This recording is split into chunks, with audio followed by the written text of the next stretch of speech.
पिछले अध्याय में आश्रव पदार्थ का व्याख्यान किया।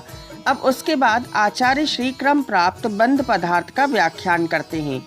उसका व्याख्यान करते हुए प्रथम बंध के कारणों का निर्देश करते हैं, क्योंकि बंध तत्वपूर्वक होता है। मिथ्या दर्शना विरति प्रमाद कषाय योगा बंध हेतवः, अर्थात मिथ्या दर्शन, अविरति, प्रमाद, कषाय, योग बंध के कारण कहलाते हैं या बंध के हेतु होते हैं। यह बंध का हेतु कथन किया गया। अब आगे के सूत्र में आचार्य श्री उमा स्वामी महाराज बंध का कथन करते हैं। स कषाय त्वज्जीवः कर्मणो योग्यान पुद्गला न दत्ते स बंधः, अर्थात जीव कषाय से युक्त होने से कर्म के योग्य पुद्गलों को ग्रहण करता है, उसे बंध कहते हैं। यह बंध क्या एक है या इसके भी भेद हैं? अब इसे बताने के लिए आचार्य श्री आगे सूत्र कहते हैं। प्रकृति स्थित्यनुभव प्रदेशास तद्विधया, अर्थात यह बंध प्रकृति, स्थिति, अनुभाग और प्रदेश के भेद से 4 प्रकार का है। चारों बंधों को एक उदाहरण के साथ आइए जानते हैं। एक बूंदी का मोदक है, वे स्वभाव से मधुर है, ये प्रकृति बंध है। वह मोदक 7 दिन तक अपने मधुर स्वभाव को नहीं छोड़ता, इसे स्थिति बंध कहते हैं। राजगिर के मोदक से ज्यादा मधुर एवं गुलाब जामुन से कम मधुर है, ये अनुभाग बंध कहलाता है। उसमें 100 बूंदी के दाने हैं, इसे प्रदेश बंध जानना चाहिए। अब प्रकृति बंध के मूल भेद का ज्ञान कराने के लिए आचार्य श्री उमा स्वामी महाराज आगे सूत्र कहते हैं। आद्यो ज्ञान दर्शनावरण वेदनीय मोहनिया आयुर नाम गोत्र अंतरायः, अर्थात प्रथम मूल प्रकृति बंध के ज्ञानावरण, दर्शनावरण, वेदनीय, मोहनीय, आयु, नाम, गोत्र और अंतराय से 8 भेद होते हैं। कर्म किसे कहते हैं? जो आत्मा को परतंत्र करते हैं अथवा आत्मा जिनके द्वारा परतंत्र किया जाता है उन्हें कर्म कहते हैं। ज्ञानावरण आदि कर्म किसे कहते हैं? ज्ञानावरण कर्म, अर्थात जो आत्मा के ज्ञान गुण को आवरण या ढक देता है वह ज्ञानावरण कर्म कहलाता है। दूसरा दर्शनावरण, जो आत्मा के दर्शन गुण को ढकता है वह दर्शनावरण कर्म कहलाता है। वेदनीय, अर्थात जो सुख दुख की अनुभूति कराता है वह वेदनीय है। मोहनीय कर्म, अर्थात जो आत्मा के सम्यक्त और चारित्र गुण को नष्ट करता है उसे मोहनीय कर्म कहते हैं। आयु कर्म, अर्थात जो प्राणी को मनुष्य आदि के शरीर में रोके रखता है उसे आयु कर्म कहते हैं। जो अनेक प्रकार के शरीर की संरचना करता है उसे नाम कर्म कहते हैं। गोत्र कर्म, अर्थात जिस कर्म के उदय से जीवों को उच्च गोत्र होता है वह उच्च गोत्र कर्म है, तथा जिस कर्म के उदय से जीवों के नीच गोत्र होता है उसे नीच गोत्र कर्म कहते हैं। गोत्र कुल, वंश और संतान से सब एकार्थवाची कहलाते हैं, जिसके द्वारा जीव ऊंच नीच भी कहा जाता है। अंतिम अंतराय कर्म, अर्थात जो दान, लाभ, भोग, उपभोग एवं वीर्य में विघ्न डालता है उसे अंतराय कर्म कहते हैं। विशेष इन 8 कर्मों में ज्ञानावरण, दर्शनावरण, मोहनीय और अंतराय ये 4 कर्म घातियां हैं और शेष वेदनीय, आयु, नाम तथा गोत्र ये अघातिया कर्म कहलाते हैं। दर्शकों, अब इन 8 कर्मों को आइए उदाहरण सहित जानते हैं। ज्ञानावरण कर्म, अर्थात देवता के मुख पर ढके वस्त्र के समान होता है। दर्शनावरण कर्म द्वारपाल के समान। वेदनीय कर्म शक्कर की चाशनी में लपेटी तलवार के समान। मोहनीय कर्म मदिरा के समान। आयु कर्म बेड़ी के समान। नाम कर्म चित्रकार के समान। गोत्र कर्म कुंभकार के समान। अंतराय कर्म भंडारी के समान जानना चाहिए। दर्शकों, अब आचार्य श्री उमा स्वामी महाराज प्रकृति बंध के उत्तर भेदों का कथन आगे के सूत्र में करते हैं। पंचनव द्वष्टाविंशति चतुर्द्वि चत्वारिंशद द्वि पंच भेदा यथाक्रमम, अर्थात 5, 9, 2, 28, 4, 42, 2, और 5 ये क्रमशः ज्ञानावरण आदि कर्मों के उत्तर भेद हैं।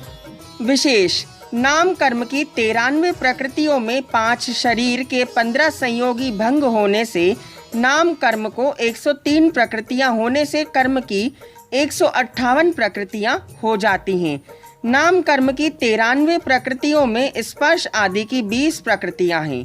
ये शुभ और अशुभ दोनों प्रकार की होने से नाम कर्म को 93 प्रकृतियों में 20 जोड़ने से 113 प्रकृतियां होने से 168 प्रकृतियां होती हैं।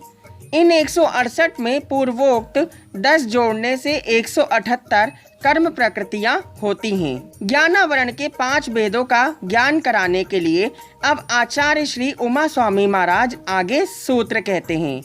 मति श्रुतावधि मनहा पर्याय केवलानाम, अर्थात ये ज्ञानावरण के 5 भेद हैं। मति ज्ञानावरण आदि किसे कहते हैं?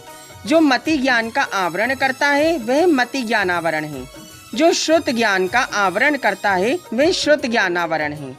जो अवधि ज्ञान का आवरण करता है वह अवधि ज्ञानावरण है। जो मनहा पर्याय ज्ञान का आवरण करता है वह मनहा पर्याय ज्ञानावरण कर्म कहलाता है। और जो केवल ज्ञान का आवरण करता है वह केवल ज्ञानावरण कहलाता है। अब दर्शनावरण के 9 भेदों का ज्ञान कराने के लिए आचार्य श्री आगे सूत्र कहते हैं।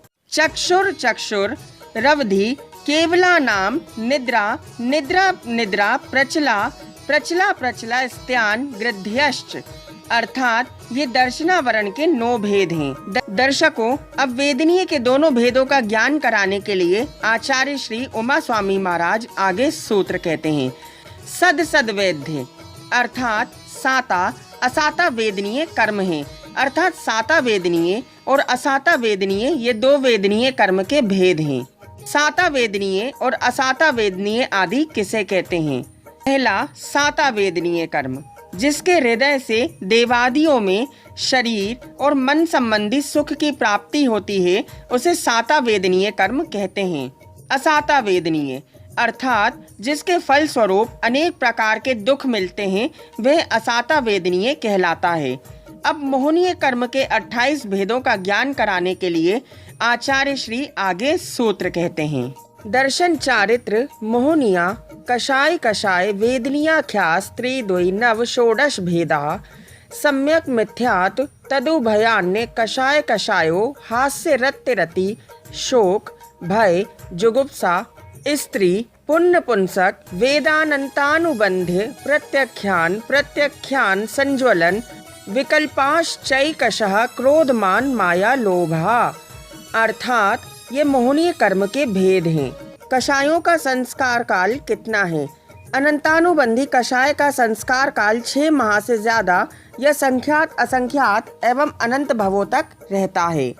अप्रत्यख्यानावरण का संस्कार काल 6 माह तक, प्रत्यख्यानावरण का संस्कार काल 1 पक्ष एवं संज्वलन का संस्कार काल अंतर मुहूर्त तक है। अब आयु कर्म के 4 भेदों का ज्ञान कराने के लिए आचार्य श्री उमा स्वामी महाराज आगे सूत्र कहते हैं। नारक तेर्यज्ञोन मानुष देवानी, अर्थात नरक तिर्यंच मनुष्य और देव ये 4 प्रकार की आयु हैं। आयु कर्म किसे कहते हैं? 10 प्राणों में आयु प्राण मुख्य है। जिसके सद्भाव में जीवन और अभाव में मरण हो वह आयु कर्म कहलाता है। नरक आदि आयु किसे कहते हैं? जिसके उदय से तीव्र शीत और उष्ण वेदना वाले नरकों में भी दीर्घ जीवन होता है, वह नरक आयु कहलाती है। क्षुधा तृषा शीत उष्ण दंश मशक आदि अनेक दुखों के स्थानभूत तिर्यंचों में जिसके उदय से भव धारण हो वह तिर्यंच आयु या पशुगति कहलाती है। तीसरी मनुष्य आयु, शारीरिक और मानसिक सुख दुख से समाकुल मानुष पर्याय में जिसके उदय से भव धारण हो वह मनुष्य आयु है। अंतिम देवायु, शारीरिक एवं मानसिक अनेक सुखों से प्रायः युक्त देवों में जिसके उदय से भव धारण हो वह देवायु है। दर्शकों, अब जानते हैं गति और आयु में क्या अंतर है। गति आधार है तो आयु आधेय है। गति मोटरसाइकिल है तो आयु पेट्रोल है। गति बल्ब है तो वहीं आयु करंट है। गति पेन है तो आयु स्याही है। इसी प्रकार गति का बंध प्रति समय होता है और निश्चित समय के बाद अंतर मुहूर्त तक आयु रहती है। अब नाम कर्म के 42 भेदों का ज्ञान कराने के लिए आचार्य श्री आगे सूत्र कहते हैं। गति जाति शरीरांगोपांग निर्माण बंधन संघात संस्थान सहनन स्पर्श रस गंध वर्णानुपूर्वया अगुरु लघुपघात परघातातापो द्योत उच्छ्वास विहायोगतयः प्रत्येक शरीर त्रस सुभग सुस्वर शुभ सूक्ष्म पर्याप्ति स्थिरादय यशः कीर्ति सेत्राणि तीर्थंकरत्वं च। अर्थात ये नाम कर्म की 42 भेद हैं। नाम कर्म के भेदों का कथन 2 प्रकार से किया जाता है, अभेद रूप और भेद रूप से। अभेद रूप से नाम कर्म की 42 प्रकृतियां एवं भेद रूप से नाम कर्म की 93 प्रकृतियां हैं। जैसे गति अभेद रूप से 1 तथा भेद रूप से 4 होती है। दर्शकों, अब जानते हैं गति आदि किसे कहते हैं। जिसके उदय से आत्मा भवांतर को जाता है वह गति है। इसके 4 भेद हैं, नरक गति, तिर्यंच गति, मनुष्य गति और देव गति। जिस कर्म के उदय से अनेक जीवों में अविरोधी समान अवस्था प्राप्त होती है वह जाति नाम कर्म है। इसके 5 भेद हैं, एक इंद्रिय, 2 इंद्रिय, त्रिइंद्रिय, चतुरिंद्रिय एवं पंचेंद्रिय। शरीर नाम कर्म, जिसके उदय से आत्मा की शरीर की संरचना होती है वह शरीर नाम कर्म है। औदारिक, वैक्रियक, आहारक, तेजस एवं कार्मण के भेद से शरीर 5 प्रकार का है। अंगोपांग नाम कर्म, जिसके उदय से सिर, पीठ, जांघ, बाहु, उदर, नल, हाथ और पैर ये 8 अंग तथा ललाट, नासिका, उंगली आदि उपांगों की रचना हो वह अंगोपांग नाम कर्म है। संस्थान नाम कर्म, अर्थात जिसके उदय से औदारिक आदि शरीरों के आकार बनते हैं वह संस्थान नाम कर्म है। इसके 6 भेद होते हैं। दर्शकों, अब जानते हैं सहनन नाम कर्म किसे कहते हैं। जिसके उदय से हड्डियों के बंधन विशेष होते हैं वह सहनन नाम कर्म है। इसके 6 भेद हैं। स्पर्श नाम कर्म, अर्थात जिसके उदय से शरीर में स्पर्श होता है वह स्पर्श नाम कर्म है। इसके 8 भेद हैं, कठोर, कोमल, भारी, हल्का, स्निग्ध, रूक्ष, शीत और उष्ण। रस नाम कर्म, जिसके उदय से शरीर में रस होता है वह रस नाम कर्म है। इसके 5 भेद हैं, चरपरा, कड़वा, कषायला, खट्टा और मीठा। गंध नाम कर्म, अर्थात जिसके उदय से शरीर में गंध होती है वह गंध नाम कर्म है। इसके 2 भेद हैं, सुगंध और दुर्गंध। जिसके उदय से शरीर में रंग होता है अर्थात वर्ण होता है वह वर्ण नाम कर्म है। इसके 5 भेद हैं, कृष्ण, नील, रक्त, पीत और शुक्ल। दर्शकों, अब जानते हैं अनुपूर्वी नाम कर्म किसे कहते हैं। जिसके उदय से विग्रह गति में पूर्व शरीर अर्थात छोड़े हुए का आकार आत्मा के प्रदेश बना रहता है वह नष्ट नहीं होता, उसे अनुपूर्वी नाम कर्म कहते हैं। अगुरु लघु नाम कर्म किसे कहते हैं। जिसके उदय से शरीर लोह पिंड की तरह गुरु होकर ना तो पृथ्वी में नीचे ही गिरता है और ना कपास की तरह लघु होकर ऊपर ही उड़ जाता है वह अगुरु लघु नाम कर्म है। इसी क्रम में सुभग नाम कर्म आता है। जिसके उदय से जीव के सौभाग्य होता है वह सुभग नाम कर्म है। जिसके उदय से दुर्भाग्य होता है वह दुर्भग नाम कर्म है। जिसके उदय से मनोज्ञ स्वर हो वह सुस्वर नाम कर्म है। जिसके उदय से अमनोज्ञ स्वर हो वह दुस्वर नाम कर्म कहलाता है। जिसके उदय से शरीर के अवयव सुंदर हो वह शुभ नाम कर्म है। जिसके उदय से अवयव सुंदर ना हो वह अशुभ नाम कर्म कहलाता है। विशेष स्थिर अस्थिर इन दोनों का उदय सभी संसारी प्राणियों के रहता है। आदेय नाम कर्म, यानी कि जिसके उदय से शरीर विशिष्ट कांति से सहित होता है वह आदेय नाम कर्म है। विशेष जिसको सब चाहते हैं वह भी आदेय नाम कर्म है। अनादेय नाम कर्म, अर्थात जिसके उदय से शरीर विशिष्ट कांति से रहित हो वह अनादेय नाम कर्म कहलाता है। विशेष जिसे कोई नहीं अपनाता वह भी अनादेय नाम कर्म है। यशः कीर्ति नाम कर्म, यश का अर्थ गुण, और कीर्ति का अर्थ विस्तार है, अर्थात जिसके उदय से विद्यमान या अविद्यमान गुणों का उद्भावन लोगों के द्वारा किया जाता है, वह यशा कीर्ति नाम कर्म है। अयशः कीर्ति नाम कर्म, जिसके उदय से विद्यमान अवगुणों का उद्भावन लोगों के द्वारा किया जाता है, वह अयशः कीर्ति नाम कर्म है। अपवाद भी अयशः कीर्ति नाम कर्म के उदय से होता है। अंतिम में आता है तीर्थंकर नाम कर्म, जिसके उदय से तीर्थंकर नामक अचिंत्य विशेष विभूति अर्हन्त पद प्राप्त होता है, वह तीर्थंकर नाम कर्म है। ये शातिशय पुण्य प्रकृति है। अब गोत्र कर्मों के दो भेदों का ज्ञान कराने के लिए आचार्य श्री उमा स्वामी महाराज आगे सूत्र कहते हैं। उच्चैर नीचैश्च, अर्थात उच्च गोत्र और नीच गोत्र, ये गोत्र कर्म के दो भेद हैं। उच्च गोत्र किसे कहते हैं? जिसके उदय से लोक पूजित महत्वशाली इक्ष्वाकु, उग्र, कुरु, हरि, ज्ञाति आदि वंशों में जन्म हो, वह उच्च गोत्र है। नीच गोत्र किसे कहते हैं? जिसके उदय से निंद, दरिद्र, अप्रसिद्ध और दुखाकुल कुलों में जन्म हो, वह नीच गोत्र कहलाता है।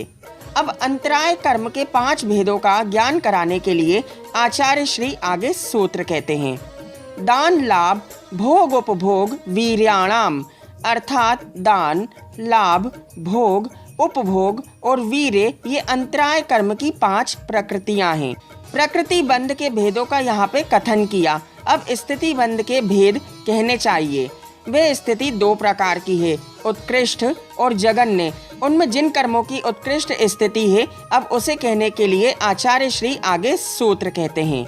आदितस तीसृणा मंत्रायस्य चात्रिंशत् सागरोपम कोटि कोटियः परास्थिति, अर्थात आदि के 3 कर्मों की तथा अंतराय कर्म की 30 कोड़ाकोड़ी सागर प्रमाण उत्कृष्ट स्थिति होती है।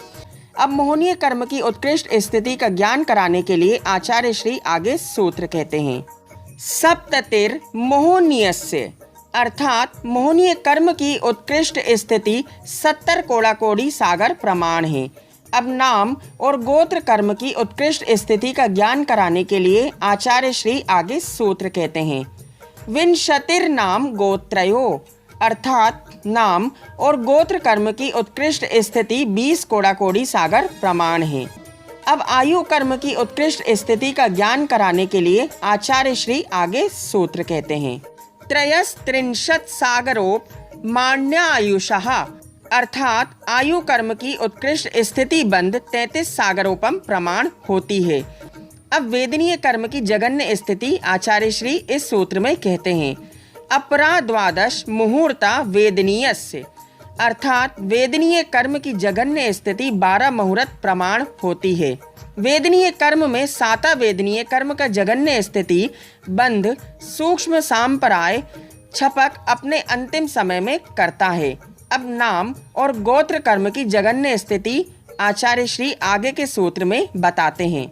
नाम गोत्रयोर रष्टो, अर्थात नाम और गोत्र कर्म की जघन्य स्थिति बंध 8 मुहूर्त प्रमाण होता है। अब आचार्य श्री उमा स्वामी महाराज शेष कर्मों की जघन्य स्थिति आगे के सूत्र में बताते हैं। शेषाणा मंत्र मुहूर्ता, अर्थात शेष ज्ञानावरण, दर्शनावरण, मोहनीय, आयु और अंतराय कर्मों का जघन्य स्थिति बंध अंतर मुहूर्त प्रमाण है। अब ज्ञानावरणी के अनुभव का स्वरूप बताने के लिए आचार्य श्री आगे सूत्र कहते हैं। विपाको अनुभवः, अर्थात फल देने को अनुभाग बंध कहते हैं, अर्थात उदय में आकर कर्मों का फल देने को अनुभव कहते हैं। पूर्व में उपार्जित नाना प्रकार के कर्मों का विपाक अनुभव है। ये तो हमें यहाँ पे ज्ञात हुआ, किंतु यह ज्ञात नहीं हुआ कि उनका अनुभाव प्रसंख्यात है कि अप्रसंख्यात। ऐसा प्रश्न होने पर प्रसंख्यात अनुभव में आता है, वह किस कारण से है? अब इसे बताने के लिए आचार्य श्री आगे सूत्र कहते हैं। सा यथा नाम, अर्थात वह अनुभव अपने नाम के अनुसार फल देता है। विशेष ज्ञानावरण आदि जिसका जैसा नाम है उसी के अनुसार ज्ञान का आवरण, दर्शन का आवरण आदि फल देते हैं। उत्तर प्रकृतियों में भी इसी तरह समझना चाहिए। सभी कर्म यथा नाम तथा गुण वाले हैं। यदि विपाक का नाम अनुभव है, ऐसा स्वीकार करते हो तो अनुभूत होने पर वह कर्म आभरण के समान अवस्थित रहता है या फल भोग लेने के बाद वह झड़ जाता है। अब इसे बताने के लिए आचार्य श्री आगे सूत्र कहते हैं, ततश्च निर्जरा, अर्थात फल देने के बाद कर्मों की निर्जरा हो जाती है, यानी कि कर्म उदय में आकर आत्मा से अलग हो जाते हैं। अनुभव बंध का यहाँ पे कथन किया। अब प्रदेश बंध का कथन करना चाहिए। उसका कथन करते समय इतनी बातें निर्देश करने योग्य हैं कि प्रदेश बंध का हेतु क्या है, ये कब होता है, उसका निमित्त क्या है और उसका स्वभाव क्या है, वह किस में होता है तथा उसका परिणमन कैसे होता है। इस प्रकार क्रम से इन प्रश्नों का लक्ष्य रखकर आचार्य श्री आगे सूत्र कहते हैं, नाम प्रत्ययः सर्वतो योग विशेषात् सूक्ष्मैक क्षेत्र अवगाह स्थिता सर्वात्म प्रदेशैश्वनन्तानंत प्रदेशः, अर्थात अपने नाम के अनुसार सभी भवों में योग की विशेषता से आत्मा के सभी प्रदेशों में सूक्ष्म एक क्षेत्र अवगाह रूप में स्थित अनंत कर्म पुद्गल आते हैं, वह प्रदेश बंध कहलाता है। बंध पदार्थ के अनंतर पुण्य पाप के वर्णन का कथन किया। उस पुण्य पाप का वर्णन बंध में अंतर्भूत है, ऐसा क्या है? ऐसी आशंका होने पर पुण्य प्रकृतियों की परिगणना करने के लिए आचार्य श्री आगे सूत्र कहते हैं, सद्वेद्य शुभायुर्नाम गोत्राणि पुण्यम, अर्थात साता वेदनीय शुभ आयु, शुभ नाम और शुभ गोत्र ये पुण्य प्रकृतियां हैं। अब पाप प्रकृतियों का ज्ञान कराने के लिए आचार्य श्री आगे सूत्र कहते हैं, अतो अन्यत पापम, अर्थात इनसे भिन्न अर्थात असाता वेदनीय अशुभ आयु, अशुभ नाम कर्म और अशुभ गोत्र से पाप प्रकृतियां हैं। तिर्यंच गति पाप प्रकृति एवं तिर्यंच आयु पुण्य प्रकृति क्यों है? तिर्यंच गति में कोई जाना नहीं चाहता है, किंतु तिर्यंच गति में पहुंच जाने पर वहां कोई मरना नहीं चाहता है। अतः तिर्यंच आयु पुण्य प्रकृति है तथा तिर्यंच गति पाप प्रकृति है। इस तरह तत्वार्थ सूत्र जी का 8वां अध्याय समाप्त होता है।